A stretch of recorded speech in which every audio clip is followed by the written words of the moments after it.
Welcome to 3.1, where we'll be interpreting graphs. Today we will identify when a graph is increasing, decreasing, or remaining constant.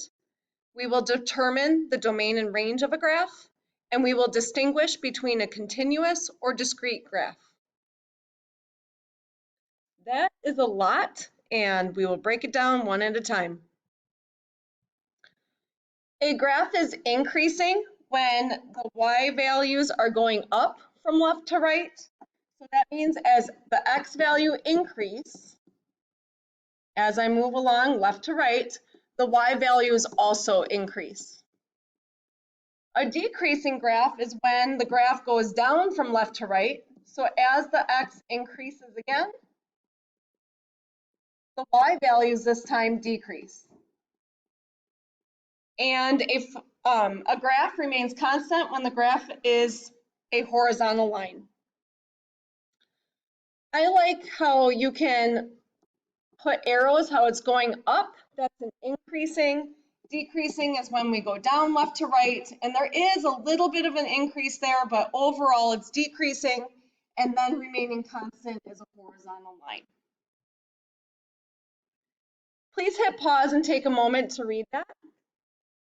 So here the distance a warehouse delivery driver varies throughout the day.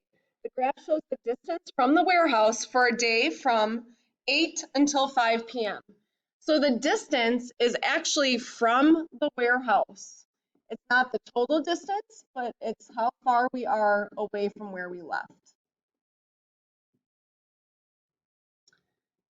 Time is our x variable, and that is always increasing. Time never goes backwards, so it is our independent variable, and the distance from the warehouse depends on the time.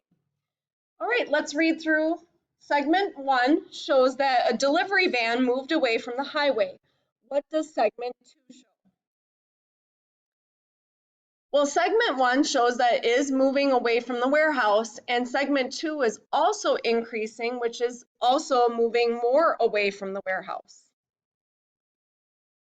So the explanation could be that the driver is driving farther away from the warehouse. Now, something to note is that in segment 1, the distance over time is much steeper than the distance over time for segment 2, which means that they're moving at a faster rate for one than number 2, but they both are an increasing rate, so that means that they're going farther away from the warehouse. Now for the second bullet point, based on the time frame, what change in the distance from the warehouse is represented by segment 6? So here, segment 5 is actually the farthest he is away from the warehouse, and then during segment 6, he starts to drive back to the warehouse. So he is getting closer now to the warehouse since the function is decreasing on segment 6. So overall, the distance from the warehouse is increasing when it goes up, and the distance from the warehouse is decreasing when it goes down. The next bullet point, which line segments show intervals where the distance did not change? So we're looking for the constant, the horizontal change, because it's neither increasing or decreasing, meaning the distance from the warehouse is not changing over those intervals. So segment 3, 5, and 7 is when the distance did not change. And the possible explanation for this delivery driver is maybe they used the restroom. Maybe they stopped to use the restroom. Maybe they are delivering a package. So they got out of the vehicle. So the distance did not change from the warehouse while they're dropping off that package. Or maybe they're just stopping at the gas station for a snack or to eat lunch. Without more detail, I guess we can just assume and think about the possibilities. Please take a moment to underline the important information and pretty much do a close read on your paragraph here. I like to underline important information. I like to circle words I don't know. And I like to squiggly line what are we being asked. So please go ahead and try that while you hit pause. This is how I marked up my paragraph, and I might have even written that the green hose filled the barrel at a constant rate, the black hose slowly opened, and that the blue hose opened at the beginning and then slowly closed. And notice I squiggly lined my text-dependent question. Label each situation based on the description. Before I start answering these questions, I really want to pay attention to my X and Y axes and notice that the x-axis is time, so that time is always going to increase left to right. And then the water in gallons is representing the total water. And that's important because the total water, it's never going to go down because I'm talking about filling a barrel, not letting the water out. So the green hose filling the barrel at a constant rate, here it's not a horizontal line because we are filling up so many gallons in such amount of time. And we're going to fill the same amount of gallons over the same amount of time. So the change in the gallons is the same each time here over the same amount of time. So that's a constant rate of change, so much gallons per hour, and that doesn't change over time. It's a constant slope, a constant change. So I'm thinking that the green hose is probably represented by letter B. Let's move on to the black hose. So the black hose is slowly opened. So over time, the amount of water is not going to increase very fast. As you can see here, it's pretty slow with that, the water filling up, versus this one over time, it's increasing very fast. And then it's slowing down, where this one's increasing very slow. Then the gallons are increasing in that barrel very fast over time. So the black hose is slowly opened when filling the barrel. Looks like it'd be letter A. And let's just double check that blue hose. The blue hose is completely open at the beginning. So that means it's going to fill up really fast over time and then slowly close. So it's going to taper off and barely fill it up later. So it's looking like the blue hose is letter C. How did you do? Now we're going to focus on the two different types of graphs that we will be analyzing, and that's continuous and discrete. So continuous is made up of connected lines or curves. So like this would be continuous, or this would be continuous. As long as you can't pick up your pencil, it's continuous. Now, there are an infinite amount of points on those lines and curves that we just drew, versus discrete, where it's made up of distinct, unconnected points. So we're not connecting the dots here. They're separate information. It's not continuous. So test scores. A student is taking a test. There are 10 questions, each worth 10 points. And this graph, here's the points, and here's the number of problems correct. So for every question, question 1, if we get it correct, we'll have 10 points. And for question 4, if we get 4 of them correct, we will have 40 points. And it'd be nice to have 10 questions correct, and then we'll get a total of 100 points. So this is a discrete graph. We can't answer 1.5 questions. If we answer 1.5 questions, that's not even 2 full ones. So 1.5 does not give you a value of 15 here. Or 1.1 is not going to give you a value of 11 there. It's all or nothing here. So let's pretend it's a multiple choice. You're either going to get 10 points apiece or you're not. So it doesn't include all the points in between these dots. Do not connect them. Versus the mountain hike. You decide to hike up a mountain, and that height must be away from the mountain because it's increasing and then decreasing. If it was total height that we hiked, then it would keep going up over time, not going back down. So it must be the distance away from the mountain. And the reason why that this one's continuous is because it is continuous because we're not picking up that pencil. There is a point everywhere on this line or these curves. Because if I'm 5 minutes in, I'm going to have a height above that mountain. Or 5.1 seconds in, I'm going to be so high above the mountain. And at 3 hours, at 3.5 hours, their time is always going to have a distance that corresponds to it, of how far you are up the mountain.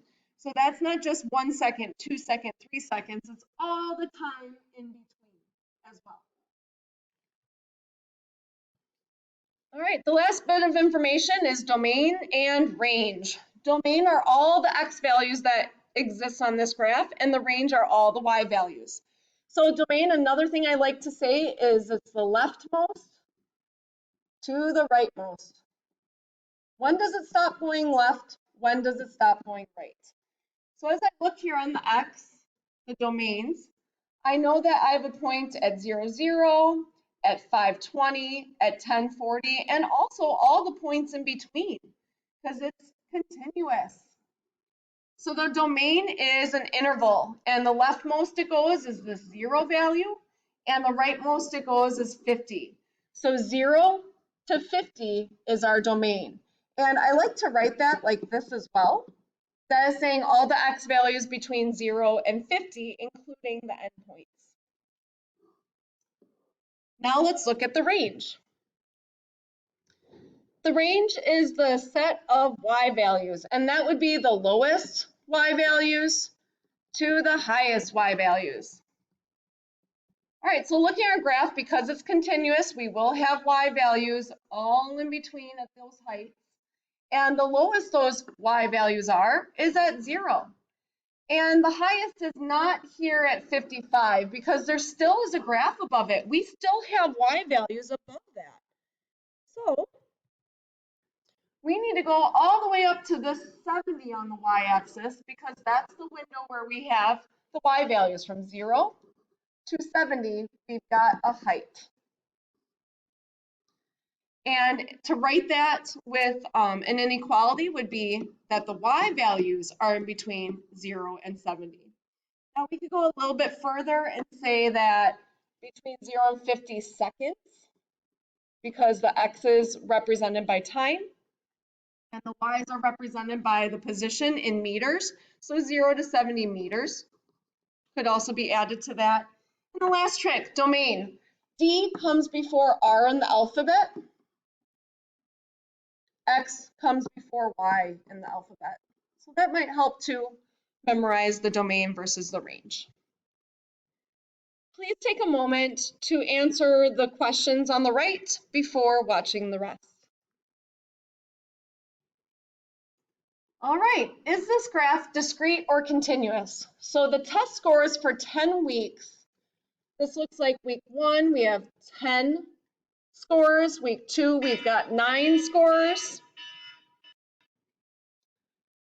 So is this graph discrete or continuous? Well, it looks like week 1, we've got a test score of 10 test scores. Week 2, we've got 9 test scores. Week 3, 14. Week 4, 14. All right, well, we're not going to have test scores for 1.5 weeks or 2.1 weeks or anything like that. This is discrete because we're not including the scores of each day. It's just per week. So this is discrete. When is this graph increasing or going up? Well, if I did connect them to help me see what's going on, it looks like it's increasing. It's going up from week 2 to week 3. It's going up from week 4 to week 5. It's going up from week 6 to week 7. And lastly, it's going up from week 9 to week 10.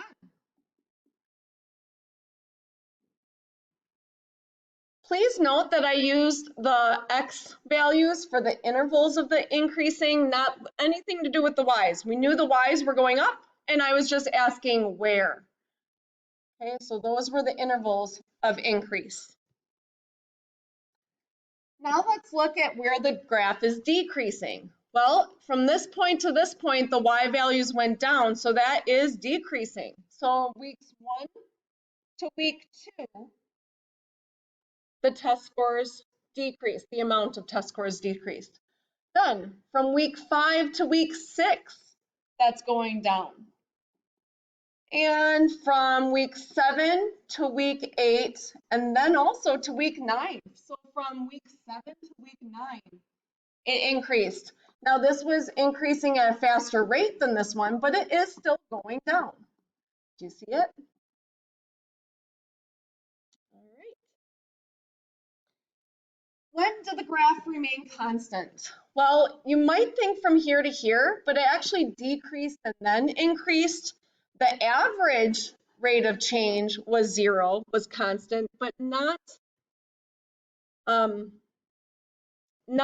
technically from 5 to 7, because it decreased and then increased. It does look like from week 3 to week 4, the test score in week 3 was 14, and then week 4 was 14. That looks like that's about it for that.